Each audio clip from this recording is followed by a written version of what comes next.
Evening all. So here we go. This is the TUL Royal Rumble, or the Royal TUL Rumble, Royal Trumble. Anyway, it sounded good in my head. Anyway, so this is basically a series of 3 matches that we did. We did 3 Corp battles in a row, and it was for the glory of, well, I guess me or Josh, really. It was Josh's team versus my team, and here we go. So weirdly enough, every time we do these Corp battles, it seems to give us a number of different maps, and then sometimes it'll just give you a number of them all in a row. So I'm afraid there are 2 in the same map, which kind of sucks, but hey, there we go. Anyway, so this is a mixed team. I wouldn't say there's any particularly you know, OP stuff going on here, except maybe the mass drivers. They were pretty, well, they did a lot of damage, but thankfully they're quite expensive, so I think that kept them slightly at bay. But I think really what we were trying to do here was, again, no rules, just go for it, go and kill and maim and do what you can do.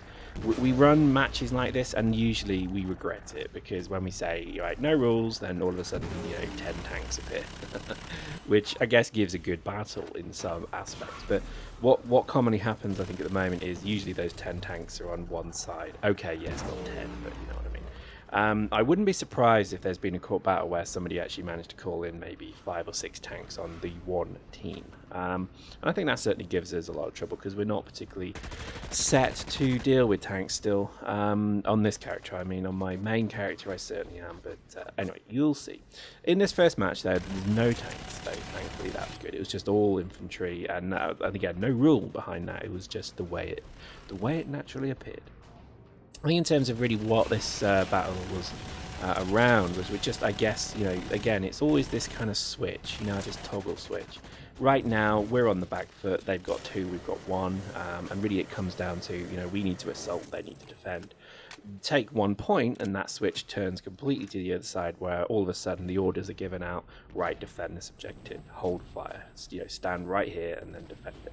But again, you know, this is where I think certain weapons maybe become quite powerful, because you can see that mass driver's just wiping us out. Couldn't even see where he was. And I think, you know, for defending areas, the mass driver I think has to be one of the better guns. Probably that and the forge gun are pretty good.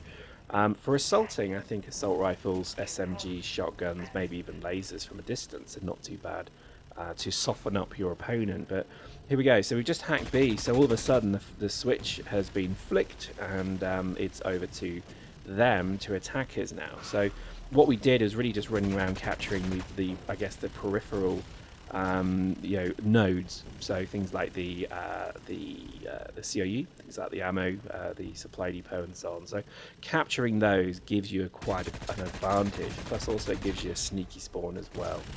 And as you can see, pushing on C. Oh, that's not gone well, so I jump over the side.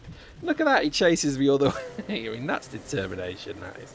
I do hope that wasn't because it was me. But here we go. So I think really, you know, again, getting every angle we can. So we got onto the gantry here. Gives us a good kind of lasering point. Means they have to keep their head down, so it's very nice. This was also replied in kind to us by the enemy using this to drop mass drivers on us, which caused a huge amount of damage, I can tell you. I would say that probably the key thing to maybe bear in mind is, you know, everybody's kind of saying to me, oh, well, militia gear this and militia gear that. You know, I do just as well with militia gear as I do in that. And me too, probably. If anything, I think it's the less of the fact that there's no risk involved with it. But what I would say is it's a marked difference in certain weapons. The mass driver and probably the laser, there's quite a big difference from the very base level all the way up to the very good level. And I think that's something to really factor in here. So again, this probably goes true for everything. The Devol assault rifle is just remarkably good compared to the militia one. So I think a lot of players, they kind of, you know, I think they get that. I think everybody understands that, you know, the higher the level ones are better. But I think people maybe don't understand how much better the very high level ones are, the prototype ones are, maybe compared to enhanced versions. Because a lot of people are kind of saying to me, well, you know, I like laser, but I'm not going to go crazy with it. So they'll get laser to maybe level 3 so they can use the ELM. But that laser rifle is not very good. So, you know, maybe there's to a lesser degree the mass driver as well. So they'll get the XO5. But again, you know, that's better than the standard one, yes, but it's just probably a quantum leap away from the prototype one. And I think that's, again, something to, I guess, factor in, because I think a lot of players are kind of middle of the road. They're doing middle of the road fits, middle of the road guns, and they're maybe not kind of dominating as much as they could be. So, you know, we'll look into that more, because I think it's quite a fascinating statistical thing. So the match has gone very much our way now. We're basically controlling all the points. We're just rehacking B, or rather we try to. But certainly from the MCC point of view, we got the momentum swung our way. And really the last kind of point of the map, again, this is all about kind of determination. I don't think our team gave up at all, whereas I think the enemy team, Josh's team, I think they, you know, a number of them, I think, stopped following orders. I think a number of them, you know, went to snipe. They started sniping. And I think maybe that's kind of, you know, that cohesion or lack of cohesion became a problem, as you can see from that team.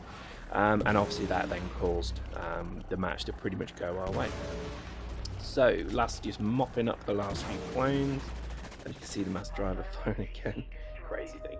So there we go, 1-0 to Team Pyrex. Now, that was a short video, and we'll do the following two matches on this as well. So have a guess who wins, and we'll see you next time.